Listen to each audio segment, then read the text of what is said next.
Bitcoin protests in El Salvador against cryptocurrency as legal tender.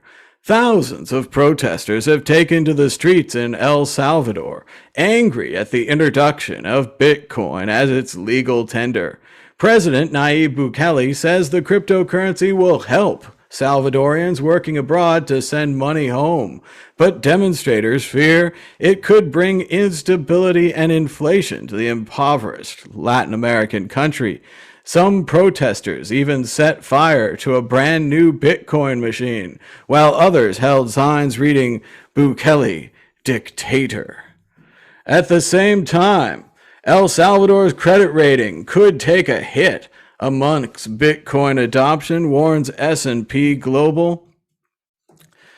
Dan, Eve, what do you think about El Salvador, the protests, and the potential for bad credit for the whole country?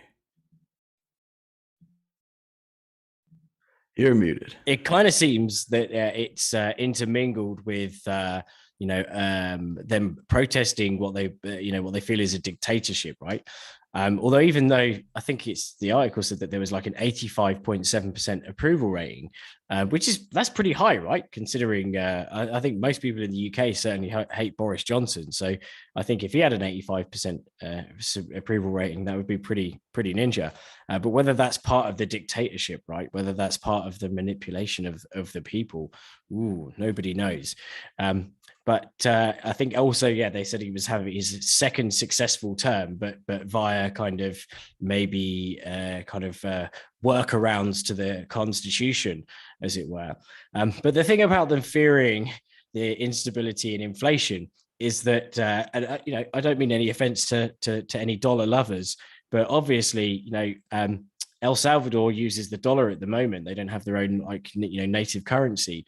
And what does bring inflation, actually, it isn't definitely Bitcoin. It's definitely printing trillions of dollars. That's one thing. And it's also definitely having an infinite amount of money can bring inflation. Those are two things that definitely do bring inflation.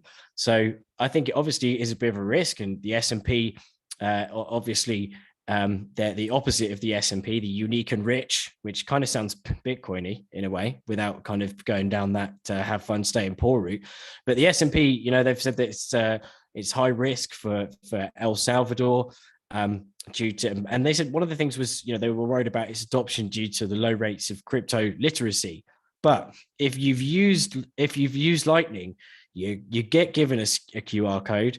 You scan the QR code, you receive the Bitcoin, or you send the Bitcoin, and that's it, you're done. Or you receive Bitcoin, and then you just choose whether you sell it using the government, the Chivo wallet, the auto sell, what feature, whatever it is, or you keep it. Now, obviously, there is speculation on whether the Bitcoin goes up or down, but in terms of being crypto literate, it's hardly like the old days of Bitcoin where you had to download a Qt wallet, wait for it to sync, and then it was empty, right? You don't get Bitcoin straight away. So then you had to go to Verwox and then buy Linden dollars with euros. And then with your Linden dollars, then you buy Bitcoin and then you send it to your Bitcoin wallet and all of that. So it's definitely, I think the levels of crypto literacy that you need to get involved now, it's the standard is a lot lower and it's being made extremely accessible. Now, what's interesting is the pushback. They say it with an authoritative stamp. There's pushback from two incredibly respected entities, the World Bank and the IMF, incredibly respected. And the World Bank said, "Oh, you know what is dire? The consequences of adopting Bitcoin. That could be dire. But you know what really is dire? Printing money, fractional reserve lending, credit culture." Going back to double dire, infinite amounts of money in a treasury, because that just inflates the currency, obviously, and then it makes people's money worth less, right? Imagine a system where you and I we create our own currency, but you can just make more money. It's like if you're to play Monopoly. And the banker just keeps on giving them. The banker is also a player, and they give themselves some more money. And you're like, hey, but hang on a sec, but that you made more money. Like, that's unfair. These are not fair rules of engagement. They obviously did it, cover the environmental and transparency shortcomings of Bitcoin, not realizing that perhaps that it's a public ledger. So it's kind of definitely transparent, right? So saying that it's got transparency shortcomings is a bit silly, because it's way more transparent than all the other banking methods that we currently use. So I think in all, obviously it's a big grand experiment with El Salvador, and there is risk. But for starters, who doesn't care about bad credit ratings? People who have money. And if this does work out for El Salvador, hoarding Bitcoin or being able to hoard Bitcoin, then there'll be people who don't care about a bad credit rate. It'll literally be like the S&P like going, oh, they've got a bad rating, and they're like, oh, but I've got thousands of Bitcoins. Piss off. Oh, So yeah.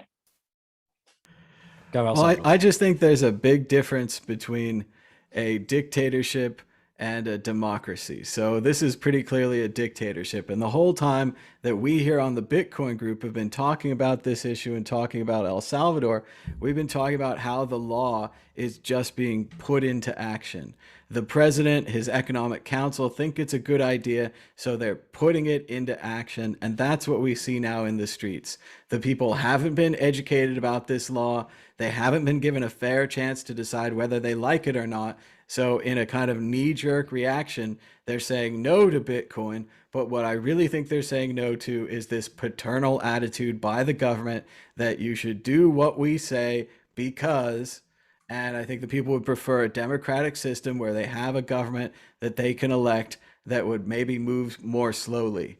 When you have a unilateral system with one person in charge, you can make decisions like this, but you also have that problem where no one will respect it. The people will be mad, even if it is a good decision. This could be a good thing for El Salvador that the people hate for a bad reason, or it could just be the people are tired of dictatorial government and they want some stay in their vote. So as for the World Bank and all of that, I do agree with Dan. I think they're kind of being reactionary as well. They're worried about this experiment succeeding. If Bitcoin took off in El Salvador, it could take off in other places. They wouldn't want that now, would they? So it's a bit interesting to watch, but once again, we don't get to choose who adopts Bitcoin. Anyone can, any government can, any country, and we can't say yes or no. So this is a test for us as well, a test for the Bitcoin community, an example to see what happens. So moving on to the exit question, Dan, do you think El Salvador will continue with their Bitcoin plan, or will some small protests and the burning of a Bitcoin machine lead them to completely change their mind and cancel? Well, going back to that apparent approval rating of 85%, right? That's pretty high. That's it's 85%. It's 8.5 people out of 10, and so 1.5 people isn't really enough to, I don't know, to think to make that much of a fuss over something, right? Obviously you can go and protest, but if it's largely consensus, right, way more than a 51% attack, then maybe it has got a chance to go through, and that what we're seeing is more of a reactionary reaction of the kind of dictatorship moves. Mentioned earlier about the constitution kind of being tweaked in order to be able to get a successive term. So maybe the Bitcoin thing is just a side issue, and really the main reason why people are rioting, protesting, but I say rioting because they burnt something, and obviously that's damage to properties. Is that right? But the end of the day, is 85% enough to be to keep a solid ground and keep the protesters in the minority? Perhaps so.